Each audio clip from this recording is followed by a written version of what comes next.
When there's a close election, something we often see afterwards is a scene like this, a manual recount of the ballots cast in the election.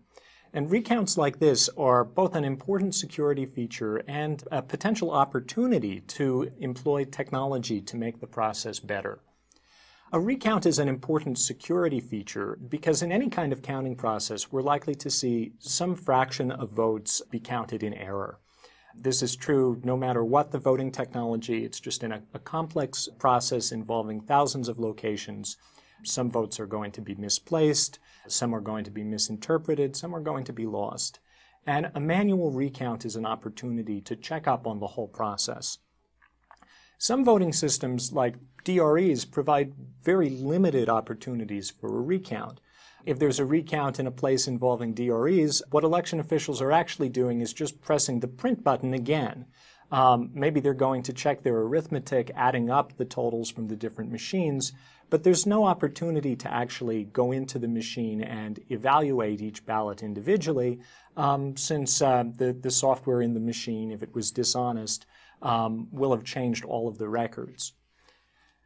The most time-consuming audits, but also recounts rather, but also the most thorough, are ones that are involving paper ballots.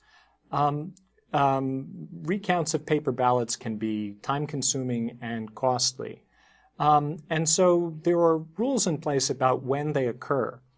Most states have a law that invokes a mandatory recount of all the ballots in the election if the margin of victory is smaller than a certain predetermined threshold. Also, in most jurisdictions, candidates or sometimes voters can request a recount if they're willing to pay for it. Usually the state will refund the cost of the recount in the event that the election outcome changes, but it's still a big gamble for whoever's making the request. That cost can be very high when it comes to recounting paper ballots. Figures from different sources vary, and it depends a bit on what you're taking into account. But the cost to manually recount a paper ballot can be anywhere from tens of cents to more than $1. And in a large election, that can very quickly add up. So the cost can be prohibitive to manual recounts in large jurisdictions. Now, a related topic to recounting is the idea of post-election auditing, which involves very much the same process of going back and having people review physical records of some of the votes. Now, let me explain why post-election audits are an extremely valuable security feature. So, in a system that provides auditability, like a precinct count optical scan voting system, we end the election with two sets of records. We have a set of paper ballots, which are slow and expensive to recount manually, but are verified by the voter. So in some ways, these are the strongest evidence we have of the voter's intent. On the other hand, we also have a computer record, an electronic record in a memory card, say. This is fast and easy to count because it's a computer record, but it's not verified by the voter. This kind of redundancy between different records, which, as I explained earlier in the course, also have very different security properties and failure modes, offers us a chance to get much greater security for the whole system. However, this redundancy is only useful if we check both records to make sure they agree. And checking these records for consistency is the role of a manual audit. So a manual audit is a process that can be conducted after the election, but before the final results are declared. And it involves spot checking the ballots to make sure that the computer records and the paper records agree. Unlike a recount, which usually takes place throughout the entire jurisdiction and involves all the ballots, a post-election audit usually involves selecting a random subset of all of the precincts and then just counting the pieces of paper in those precincts to check whether they agree or disagree with the computer records in those places. If there's a disagreement, we can elevate to a recount of all the ballots across the entire jurisdiction.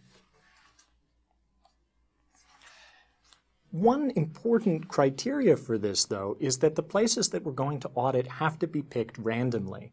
We can't announce in advance where the audits are going to be held, or anyone who was going to commit fraud would just make sure the fraud was committed in places that weren't going to be audited. Furthermore, there have been documented cases where election officials, in order to avoid a wider recount, went and checked the ballots in certain jurisdictions beforehand in secret, and then announced that those were the places that were going to be audited after they knew that there weren't any discrepancies that were going to be revealed.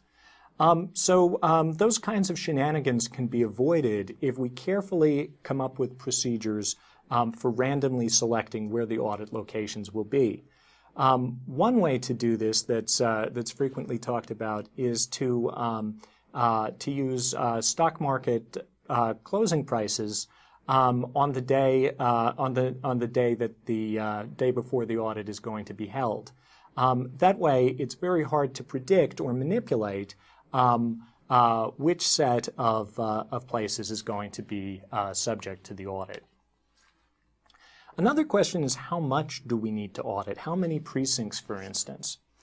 And the standard practice is to use a fixed fraction of the precincts, say 10% of them, selected at random. This has some problems, though. A better alternative would be to fix the level of statistical confidence we're shooting for. Say we want to audit enough that we'll be 99% confident that the outcome is correct. If we just audit a fixed fraction of precincts, we're either going to be counting too many votes or not enough votes to reach a given target level of confidence, because the level of confidence we get from auditing, say, 10% of precincts depends on the size of those precincts, the number of votes, the margin of victory, and other factors like that. So the recommended practice is to fix a level of confidence and then audit until you get to it. This idea of picking a level of confidence leads to the idea of a statistical risk-limiting audit.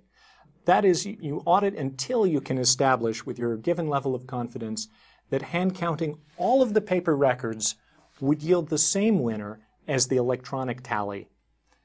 A couple of states have implemented pilot programs with statistical risk-limiting audits, and I'm hoping that the majority of states follow suit in the near future. So let me give you an example of an audit that we can use to see how statistical risk-limiting audits might work and ways that technology can make them much more efficient. So in our example, we have candidates Alice and Bob. And Alice has gotten 55% of the votes, and Bob has gotten 45%. What we want to do in this audit is reject the hypothesis that more than 5% of ballots differ between the paper and electronic records. So we're going to pick some precincts. In order to get 95% confidence, let's say we're going to have to pick 60 precincts and hand count the ballots in those places. The problem with this is going to be the cost. If those precincts are large, auditing 60 precincts might cost, say, $100,000. We'll see an example that can reduce these figures in a few minutes. So there's an alternative approach that can make these costs much lower. So rather than picking whole precincts and auditing there, which is the standard practice today, we could try to pick individual ballots and just make sure that those individual ballots agree between the paper and electronic records. Let me give you some intuition for why this is much more efficient. On the left here you see 100 marbles. Let's say those are standing in for precincts. 10% of the marbles are blue, which are precincts where error or fraud occurred. On the right you see 6,300 beads, again with 10% of them blue. These represent individual ballots and ballots with error or fraud. So if we sample 10% from each of these sets of things, in which case are we going to have a greater likelihood of finding a blue unit? In which cases are 10% audit more likely to turn up fraud?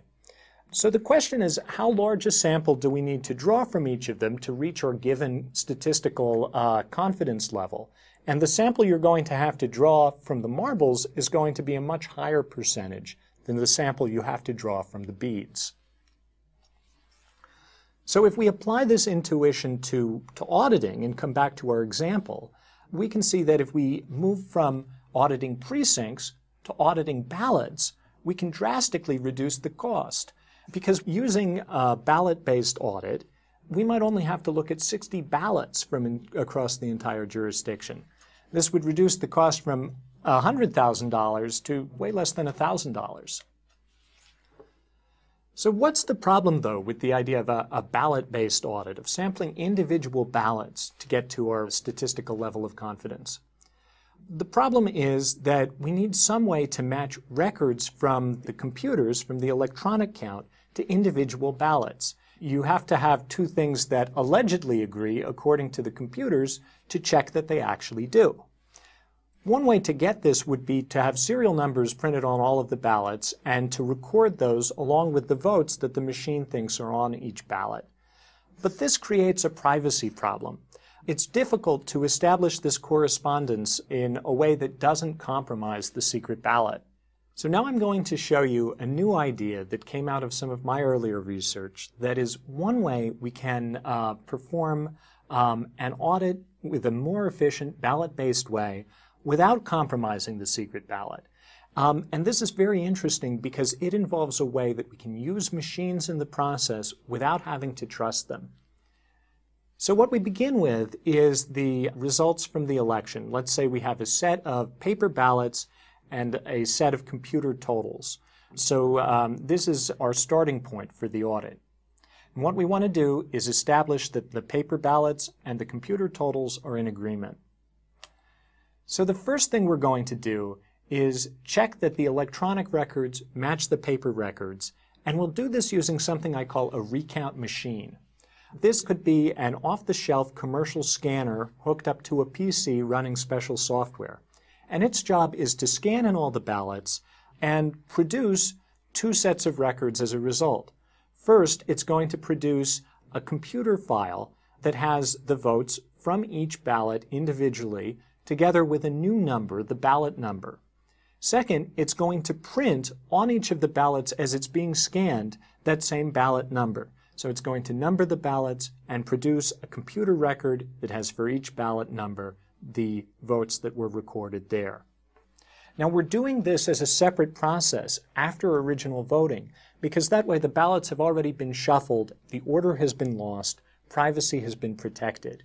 But if we scan them a second time after the real count, now we have an opportunity to enumerate them and to produce this kind of record.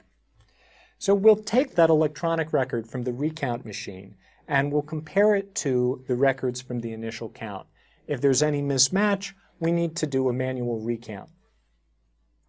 But if the records agree, we're good, right? Well, actually we have one problem, which is that we need a way to know that the recount machine wasn't lying to us, that it was more honest. Why should we blindly trust that machine if we weren't going to trust the optical scanners or whatever machines produced the initial count?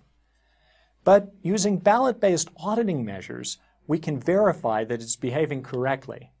So the second step is that we're going to audit the recount machine by selecting random ballots from the pile for human inspection. So we actually select records, then pull the corresponding ballots out of the pile and make sure that they agree with the records that the recount machine produced for those same ballots. So looking at this whole process, we can see that there are really two steps. We're going to do a machine recount coupled with a ballot-based manual audit. So this is really neat to me because this is a way we can use a machine in the election process without having to trust it at all, since we can manually verify that it was behaving honestly. This kind of technology can significantly reduce the amount of work we have to do to perform a post-election audit. Let's take as an example the 2006 Virginia U.S. Senate race. There was a 0.3% margin of victory. So this is a very close election, and if we want to establish with 99% confidence that the result is correct, with a traditional precinct-based audit, we'd have to have people look at more than 1 million ballots. With a machine-assisted audit, we can reduce that number to just a bit more than 2,000 ballots. So this is an incredible savings in terms of the amount of time and money and human effort that has to go into the process, and it comes without having to trust the technology at all. Other researchers have spent a lot of time trying to think of efficient rules for figuring out how many ballots have to be audited using ballot-based audits like this, and have come up with heuristics that are really smart. It turns out that if you look at the contents of the ballot, for instance, you can reduce the number even further. These kinds of reductions are being coupled with very easy to use heuristics for determining that number of ballots you have to look at. So all of this work is going into trying to make sure that the procedures are easy for election officials to follow and simple to write into election system procedures.